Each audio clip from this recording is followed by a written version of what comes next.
साथ बहुत बड़ा एक्सीडेंट हुआ था। यूपी के प्रोग्राम से मैं लौट रहा था, मेरी पूरी कार जो है ट्रक में जाके लड़ गई, पूरी कार बिल्कुल ध्वस्त हो गई, बर्बाद हो गई, जान बच गई हमारी। डिजायर कार थी, आगे उसमें अगर वो न लगा रहता, क्या नाम है उसको, जो उसमें वो गैस होती है, क्या होता है, बम्पर नहीं भाई, वो जो जान बचाने के लिए लगा रहता उसके अंदर, एयरबैग। एयरबैग न होता तो अल्लाह ताला ने हिफाजत की, खतरनाक हादसा हुआ था।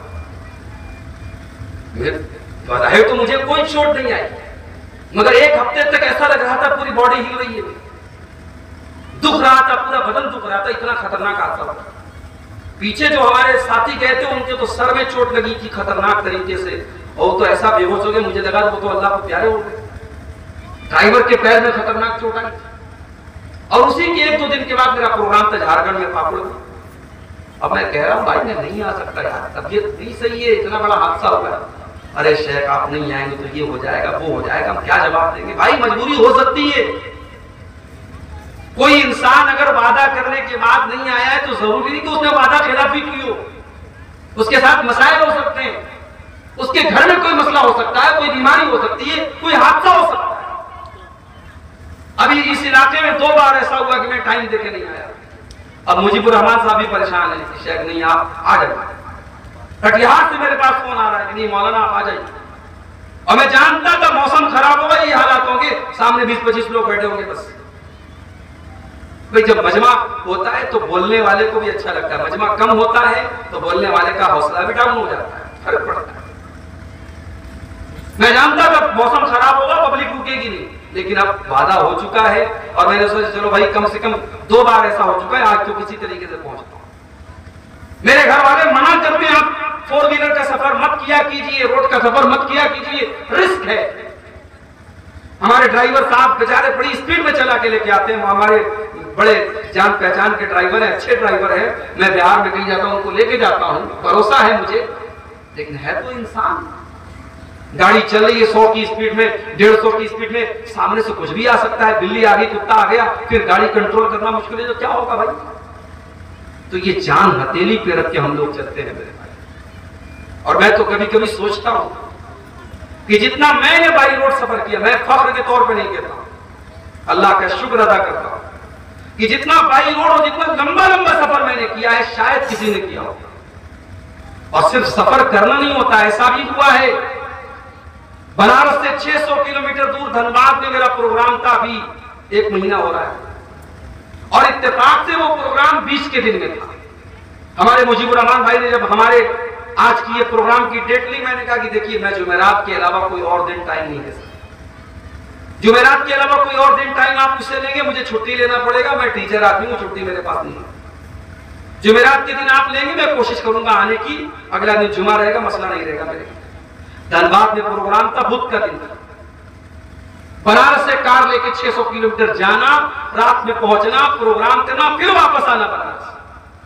बदन का अंजर पंजर ढीला हो जाता है मेरे भाई, हाथ पैर काम करने बंद कर देते हैं। और रिस्क अलग होता है कि भागना है, आना है, जाना है, मगर हमें अल्लाह की जात पर भरोसा होता है, हम अच्छे काम के लिए जा रहे हैं, हम किसी बुरे काम के लिए, किसी गलत काम के लिए नहीं जा रहे, अल्लाह के दीन की बातों को पहुंचाने जा रहे हैं, कुरान और हदीस की बातों को पहुंचाने जा रहे हैं। सैकड़ों और हजारों लोगों में किसी एक इंसान ने अमल कर लिया तो शायद यही अल्लाह ताला हमारी निजात का और हमारी हिफाजत का जरिया बना दे। और यही वजह है अल्लाह हिफाजत करता है, वरना इतने बड़े बड़े सफर हम करते हैं, कितने हादसे लोगों के साथ हो जाते हैं, मगर अल्लाह ताला हमारी हिफाजत करता है। मेरे भाइयों, ये अल्लाह का करम है, उसकी तौफीक है, इस मैदान की बरकत है, दावत के मैदान की, और लोगों की दुआएं। वल्लाह बड़ी खुशी होती है मेरे भाइयों जब मेरे पास किसी का फोन आता है, मौलाना मैं रात में आपकी तस्वीरों को पढ़ सुन के सोता हूं। ऐसे नौजवान मुझसे मिलते हैं, कहते मौलाना मेरी माँ आपकी तकरीर सुने बगैर नहीं सोती है। हमें लगता है कि यार ये हमारा रातों को जागना, ये हमारा इतने लंबे लंबे सफर करना। और लोग कहते हैं मौलाना आपकी सेहत गिर गई है, आपका चेहरा डाउन हो गया है। पिछले रमजान के पहले मैंने कितने सफर बाई रोड किए, मेरी सेहत पर खतरनाक असर पड़ा, लोगों ने साफ कह दिया कि आपकी सेहत बहुत गिर गई है। लेकिन ये सारी थकावट और ये सारी सेहत तरक्की का नुकसान मेरे भाइयों खत्म हो जाता है जब हम ये सुनते हैं कि कोई अल्लाह की बंदी या बंदा हमारी तकरीरों को सुन करके सुधर गया, उसकी इस्लाह हो गई। हमें लगता है यार हमारी मेहनत का। तो मेरे नौजवान भाइयों, अपनी नौजवानी की कदर करो। आज ताकत है अब्दुल गफ्फार साहब के अंदर, कल नहीं। आज दौड़ सकता हूं, कल नहीं दौड़ पाऊंगा। आज आ सकता हूं, इतना लंबा सफर करके कल नहीं आ पाऊंगा। जब तक ताकत है, जवानी है, अल्लाह की रजा के कामों में, नेकी के कामों में, अच्छे कामों में अपनी ताकत को इस्तेमाल करो। मेरे नौजवान साथियों, आज आपकी खराबी से उम्मत की खराबी है, आपकी बर्बादी से उम्मत की बर्बादी। और आगे बढ़िए। उम्मत अगर आज बर्बादी के बहाने पर पहुंची है तो उसकी एक बहुत बड़ी वजह उम्मत की औरतों का बिगाड़ है। अरबी का एक जुमला है, अल-मरअतु निस्फुल उम्मा, औरत उम्मत का आधा हिस्सा होती है। दुनिया की आधी आबादी औरत की होती है और बाकी आधी आबादी को जन्म देने वाली भी औरत होती है। मर्द को जन्म देने वाली भी औरत होती है। औरत बिगड़ जाए, औरत खराब हो जाए, औरत बर्बाद हो जाए तो समाज सही नहीं हो सकता। और फिर औरत मुसलमान औरत की अपनी एक पहचान होती है। मुसलमान औरत जब नकाब पहन करके निकलती है तो मुनाफिकों और काफिरों के सीनों पर सांप लौटते हैं कि ये कौन आ गई। उसके नकाब से सबसे ज्यादा तकलीफ होती है तो इस्लाम के दुश्मनों को तकलीफ होती है। इसीलिए अल्लाह कुरान में कहता है, या अय्युहन नबी कुल लिअज़वाजिका व बनातिका व निसाइल मुमिनीन युदनीना अलैहिन्ना मिन जलाबिबिहिन्ना। ऐ नबी, अपनी बीवियों से कह दीजिए, अपनी बेटियों से कह दीजिए और तमाम मोमिना औरतों से कह दीजिए, युदनीना अलैहिन्ना मिन जलाबिबिहिन्ना। जब वो अपने घर से निकला करें तो अपने ऊपर जिल्बाब डाल लें, अपने ऊपर नकाब डाल लें, अपने ऊपर बुर्का डाल लें। ज़ालिका अदना अय्युरफ़ना फला युज़ैन। ये नकाब उनकी पहचान बन जाएगा, ये बुर्का उनकी पहचान बन जाएगा। मुसलमान औरत का बुर्का उसकी पहचान है। मेरे आज बंगाल का इलाका आपसे करीब है। बंगाल में जलसों में जाता हूं, मर्दों का पिंडाल लगा है, बीच में एक जो है हल्का सा वो बाउंड्री दिया हुआ है, दूसरी तरफ औरतें बैठी हुई हैं और सब बगैर नकाब के बैठी हुई हैं। ये मुनासिब नहीं है मेरे भाई। नकाब कोई यूपी और बिहार का कल्चर नहीं है कि साहब यूपी की औरतें नकाब पहनती है, बिहार की पहनती है और बंगाल की नहीं पहनती है, केरला की नहीं पहनती है, तमिलनाडु की नहीं पहनती है। ये नहीं होना चाहिए। नकाब मुसलमान का कल्चर है। बिहार हो, बंगाल हो, यूपी हो, झारखंड हो, हर जगह और हर इलाके पर नकाब अप्लाई होता है। नकाब का ताल्लुक किसी कास्ट से, किसी एरिया से, किसी बरादरी से नहीं। आज मुसलमान औरतें, अल्लाह माफ करे, बड़ी खराबियां हमारी औरतों के अंदर भी पाई जा रही। सबसे बड़ी खराबी तो यह है कि हमारी औरतें दीन से दूर हैं। और आज का ये प्रोग्राम मेरे ख्याल से मदरसा, क्या नाम है, मुखरजा लीग बना है, लड़कियों का इदारा हमारे मुजीबुर रहमान भाई ने कायम किया। मुझे बड़ी खुशी होती है। मैं गया हूं बाज़ लड़कियों के इदारों में और मुझे हैरत होती है कि कैसे ये इदारे चलते हैं। बड़ी कुर्बानियां लोग देते हैं साहब। वो औरतें, वो लड़कियां अपने घरों को छोड़ के, अपने माँ बाप को छोड़ के, ऐसा नहीं कि वो हॉस्टल में बड़े महल में रहती है, टूटे फूटे से कमरे होते हैं और फैसिलिटी बहुत कम होती है, मगर अपने घर बार को छोड़ के, अपने माँ बाप को छोड़ के हॉस्टलों में रहने वाली ये लड़कियां क्यों आती हैं? ताकि दीन सीख लें, कुरान सीख लें, हदीस सीख लें, उम्मत की भलाई की बातें सीख लें और जाकर के एक अच्छा दावत का काम करें। मेरे भाइयों, आज हमारी औरतों के अंदर दीन की जानकारी ना के बराबर। और आप देखिए, आपके बिहार में और आपके बंगाल में बड़ी तादाद में मस्जिदों में औरतों का इंतजाम है। आपके गांव में है? नहीं, नहीं है। ऐसा नहीं है कि गांव में पैसा नहीं लोगों के पास, मस्जिद बना सकते हैं तो क्या औरतों को नहीं बना सकते? हिसाब किताब बिल्कुल बना सकते हैं। झारखंड में एक जगह पड़ती है लालबटिया, वहां पे बहुत शानदार मस्जिद थी। मैं गया वहां जुमा पढ़ाने। मैंने कहा कि साहब इतनी बड़ी मस्जिद है, हजारों की तादाद में मर्द हजरात आए हैं अब्दुल गफ्फार साहब को सुनने के लिए। क्या आपकी औरतों को दीन सीखने की जरूरत नहीं है? दीन सुनने की जरूरत नहीं है? मैंने उन लोगों से कहा कि आपके अल्लाह ने बहुत दौलत दी है, वहां चूंकि कोयले की कान है, बहुत पैसा है लोगों के पास। मैंने कहा आप अगर कोशिश कीजिए, आगे बढ़िए, आप एक दिन में अगर मेहनत करेंगे औरत का इंतजाम कर सकते हैं मस्जिद। अगली बार 1 साल के बाद जब मैं गया उस मस्जिद में, देखा शानदार औरतों का भी पूरा पोर्शन बना दिया है और औरतें भी बड़ी तादाद में जुमा की नमाज में आ गई। औरतें प्यासी है दीन की, उनको तलब है दीन की, आप उनकी तलब को पूरा नहीं कर रहे। वो चाहते हैं कि हमें दीन सिखाया जाए, हमें दीन बताया जाए। और माफ कीजिएगा, ये जलसों और तकरीरों में औरतें जो आती हैं, मुझे पता है वो तकरीर सुनती कम है, मार्केट में ज्यादा टहलती रहती है। मार्केट में मेरा ठेला में ज्यादा लगी रहती है, जलसे में कम आती है। जलसों से दीन नहीं सीखेंगी। आप औरतों का इंतजाम मस्जिद में कीजिए और हर खुतबे में औरतों को लेके आइए और फिर घर की औरतों को दीन सिखाइए।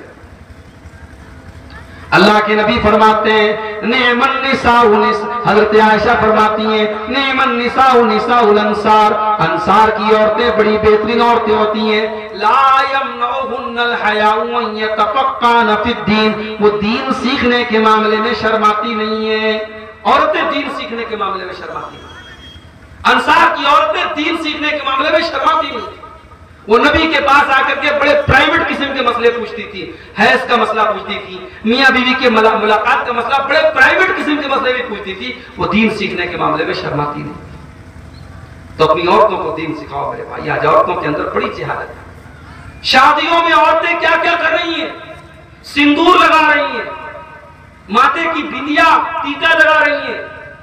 हमारे बनारस में एक जगह शादी थी, शादी के मौके पर लड़की को बहुत सारा सामान दिया जा रहा था, उसमें एक सुहाग की पुड़िया थी। मैंने कहा ये क्या? बोले सुहाग की पुड़िया है। उसमें क्या है? सिंदूर है, उसमें कुछ जड़ी बूटी है, कुछ सामान है, उसका नाम रख दिया सुहाग की पुड़िया। इस्लाम में कोई सुहाग वाग नहीं है साहब। इस्लाम में शादीशुदा औरत की सुहाग की कोई निशानी नहीं। लड़की ने निकाह कर लिया, बस यही निशानी है। उसके गले में मंगलसूत्र का होना, उसके बाल में जो है वो सिंदूर का होना, उसके माथे पर बिंदिया का होना, ये सब जहालत है, ये सब गैर इस्लामी कल्चर है। इस्लाम का इससे कोई ताल्लुक नहीं। औरतों में बहुत सारी जहालत है। शादी होती है साहब, उसमें देख लीजिए कितनी रस्में हैं। हल्दी की रस्म हो रही है, शादी के एक दिन पहले रात में बैठकर के औरतें गाना गा रही है, नाच रही है। मुसलमान की बात कर रहा हूं, उनके घरों की बात कर रहा हूं, नाच गाना हो रहा है। वो देहातों में पता नहीं क्या क्या बिरहा वगैरह गाती है, गीत गाती है लड़कियां, जवान औरतें वहां के गीत गाती हैं शादी के मौके पर। ये सारी चीजें गलत है मेरे भाई। हल्दी की रस्म होती है, शादी के 2-4 दिन पहले हल्दी लगती है दुल्हन को। अब उसमें जितनी लड़कियां आती है सब हल्दी कलर का कपड़ा पहनते हैं। दावत होती है, गरीब आदमी बेचारा शादी करने के लिए उठता है, परेशान हो जाता है, कहां से शादी करूं। गरीब आदमी के लिए शादी करना चैलेंज हो चुका है। बेचारा बैंक से लोन लेता है, कर्जे लेता है, घर मकान बेचता है, तब जाकर के गरीब अपनी बेटी की शादी करता है। मेरी माँ और बहनों, आपकी जिम्मेदारी, अगर आप तक मेरी आवाज पहुंच रही है, आपकी जिम्मेदारी बहुत बड़ी। ये रस्म और रिवाज जब तक आप नहीं चाहेंगे नहीं टूट सकते। और जिस दिन औरतें चाहेंगी इंशाअल्लाह, ये जहेज की रस्म, ये बारात की रस्म, ये मंगनी की रस्म सब खत्म हो जाएगी। औरतें अगर तय कर लें, औरत के अंदर अल्लाह ताला ने बात मनवाने की बड़ी ताकत है। औरत बात मनवाना जानती है। भाई फिरौन इतना बड़ा जालिम था, किसी की बात नहीं मानता था, मगर फिरौन अपनी बीवी की बात मान गया। जब मूसा अलैहिस्सलाम हजरत आसिया की गोद में पहुंचे, फिरौन की बीवी की गोद में पहुंचे, तो फिरौन की बीवी ने क्या कहा? वक़ालत इम्रातु फिरौन ला तक़्तुलूहु असा अन यनफ़अना औ नत्तख़िज़हु वलदा। फिरौन की बीवी ने कहा कि है मेरे सरताज, इस बच्चे को कत्ल न कीजिए, ये बच्चा कल हमें फायदा पहुंचाएगा, हमारे काम आएगा। तो फिरौन की बीवी, और जालिम था फिरौन, मगर फिरौन की जब बीवी बोली कि इसको कत्ल मत कीजिए, तो फिरौन मान गया। उसने कहा ठीक है, तुम कहती हो तो मान जाओ। और फिरौन ने अपनी बीवी की बात मान। तो मेरे भाइयों, अपने घर की औरतों को दीनदार बनाओ ताकि वो अपने शौहरों से दीन की बातें मनवाएं। शौहर सिगरेट पी रहा है, बीवी ऐसी हो शौहर की सिगरेट छोड़ा दे। शौहर शराब पी रहा है, बीवी ऐसी हो शौहर की शराब छोड़ा दे। शौहर गलत काम में लगा हुआ है। बीवी ऐसी खूबसूरत और ऐसी शौहर की कदर करने वाली और खिदमत करने वाली हो कि बीवी के रहते हुए शौहर को किसी और की ना जरूरत पड़े ना ख्याल आए, बीवी हो तो ऐसी। इसीलिए अल्लाह के नबी से पूछा गया अय्युन निसाई खैर, अल्लाह के नबी सबसे बेहतरीन औरत कौन सी होती है? आपने फरमाया अल्लती तसुर्रुहु इज़ा नज़र, जब शौहर देखे तो खुश हो जाए। बीवी ऐसी हो शौहर देखे तो खुश हो जाए। आज ये बड़ा मसला है हमारे घरों में। शादीशुदा औरतें होती हैं, जलसे में जाना है मेकअप करके जाएंगे, प्रोग्राम में जाना है मेकअप करके जाएंगे, शादी में जाना है सच संवर के जाएंगी, किसी प्रोग्राम में जाना है बेहतरीन कपड़े पहन के जाएंगी। शौहर जब घर में आता है तो वही फटा पुराना कपड़ा, वही मसाले की महक, वही तेल की बदबू, वही पसीने की महक। क्या कर रही हो तुम? तुम्हारी ज़ेब व ज़ीनत का, तुम्हारे मेकअप का, तुम्हारे अच्छे कपड़े का सबसे पहला हकदार तो तुम्हारा शौहर है। उसके लिए तुम सच्ची नहीं, उसके लिए सवरती नहीं हो और जमाने के लिए तुम मेकअप करती हो। अल्लाह के नबी फरमाते हैं बेहतरीन औरत वो है अल्लती तसुर्रुहु इज़ा नज़र, जब शौहर देखे तो खुश हो जाए। वतुतीउहु इज़ा अमर, और जब शौहर कोई हुक्म दे तो बीवी उसकी बात मान ले। वला तुखालिफुहु फी नफ्सिहा व मालिही बिमा यकरा, और अपनी आबरू की हिफाजत करे और शौहर के माल की हिफाजत करे। तो औरतों का बिगाड़ ये उम्मत का बिगाड़ बन रहा है मेरे। और हमारे यूपी में तो हालात बहुत खराब है। अभी हमारे दोस्त कहने लगे कि मौलाना जब हम सड़क पे चलते हैं, रोड पे चलते हैं और कोई बुर्का वाली लड़की बाइक पर नजर आती है तो गौर करना पड़ता है कि बाइक पर जो लड़का बैठा है वो मुस्लिम है कि गैर मुस्लिम है। हालात एक बड़ी तादाद में मुसलमान लड़कियां आज गैर मुस्लिम लड़कों के साथ नजर आती हैं बाइक पर टहलते। अभी सिर्फ बाइक पर नजर आ रही है, आगे क्या मामला हो रहे अल्लाह आलम। लेकिन हालात इस स्टेज पर पहुंच चुके हैं। मुसलमान की लड़की कॉलेज में जा रही है, मुसलमान की लड़की कोचिंग में जा रही है, मुसलमान की लड़की ट्यूशन करने जा रही है और गैर मुस्लिम लड़कों के साथ दोस्ती कर रही है, घूम रही है, फिर रही है, उलझने उड़ा रही है।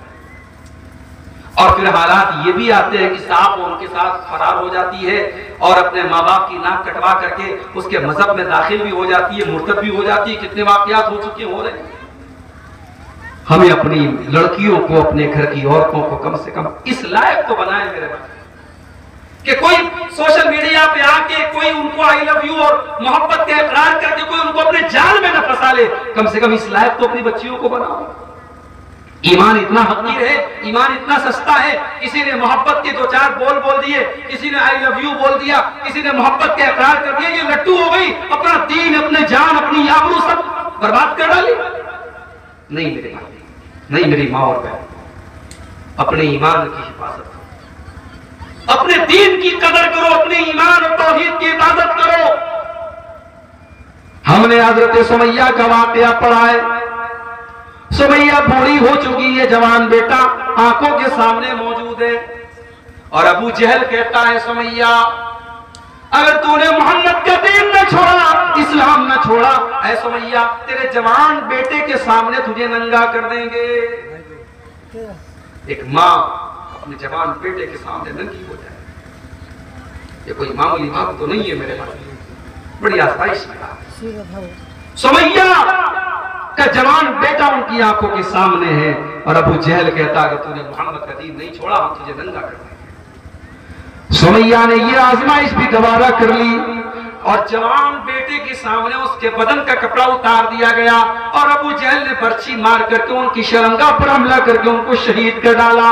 सुमैया ने जान दे दी, सुमैया ने खून बहा दिया, सुमैया अल्लाह को प्यारी हो गई, सुमैया अल्लाह की राह में शहीद हो गई, मगर अपने ईमान और तौहीद से कोई समझौता न किया।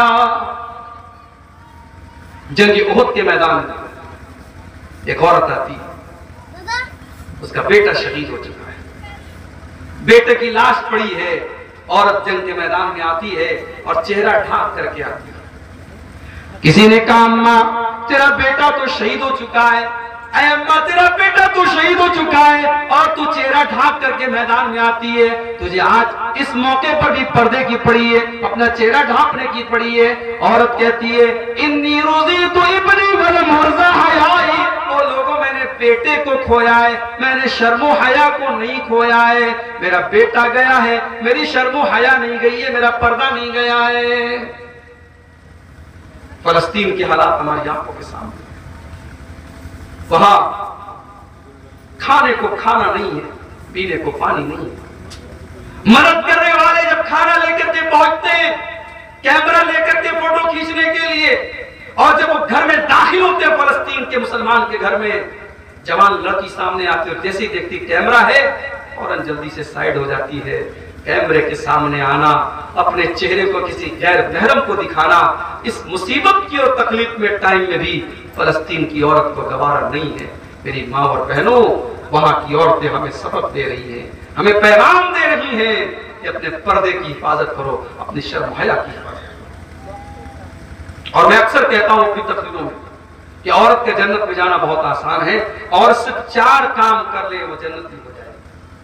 इज़ा सल्लतिल मरअतु खम्सहा व सामत शहरहा व अतात ज़ौजहा व हसनत फरजहा, औरत 5 टाइम की नमाज की पाबंदी करे, रमजान का रोजा रखे, शौहर की खिदमत और इताअत करे, और अपनी आबरू की हिफाजत करे, अपनी शर्मगाह की हिफाजत करे।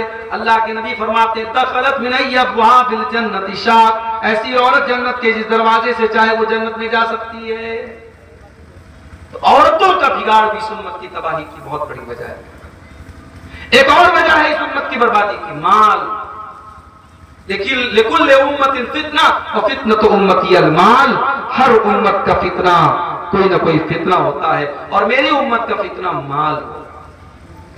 माल कमा लिया इंसान ने तो समझता है कि साहब हम तो फिरौन के भी बाप बन गए। 4 पैसा जिसके पास आ गया, वो शबीना अदीब का शेर है ना, जो खानदानी रईस हैं मिजाज रखते हैं नर्म अपना, जो खानदानी रईस हैं मिजाज रखते हैं नर्म अपना।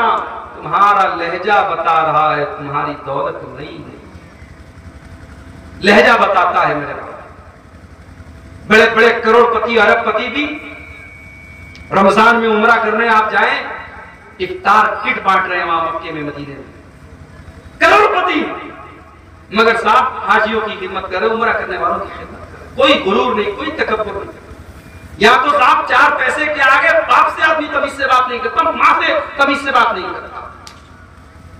इसीलिए अल्लाह कुरान में जब कारून का वाकया बयान करता है तो कारून के बारे में अल्लाह कहता है कि ऐ कारून कान खोल करके सुन ले, अल्लाह ने तुझको दौलत दी है, तू अपनी दौलत के जरिए आखिरत की तैयारी कर। वब्तगि फीमा आताकल्लाहु दारल आखिरता वला तंस नसीबक मिनद दुनिया। ऐ कारून, अपनी दौलत के जरिए तू आखिरत की तैयारी कर। हाँ, दुनिया में जो तेरा हक है तू उसको मत भूल, लेकिन आखिरत की तैयारी कर। अल्लाह ने अगर आपको माल दिया है मेरे भाइयों, अपने माल के जरिए आखिरत की तैयारी करो। माल को बर्बादी का जरिया मत बनाओ, माल को तबाही का जरिया मत बनाओ, माल के जरिए आखिरत की तैयारी। सब ठाट पड़ा रह जाएगा, जब लाद चलेगा बंजारा, कब्र की मिट्टी में न माल काम आएगा, न तिजोरी काम आएगी, न बैंक बैलेंस काम आएगा। वहां काम आएंगे तो आपके नेक अमल काम आएंगे। आपने अल्लाह की राह में जो किया होगा, जो खर्च किया होगा, जो नमाजें पढ़ी होंगी, जो नेकी की होगी, वही काम आएगी। मेरे प्यारे साथियों, माल आज हमें और आपको बर्बाद कर रहा है। भाई भाई में मुकदमा चल रहा है, क्यों? माल की वजह से। घरों में झगड़ा क्यों? माल की वजह से।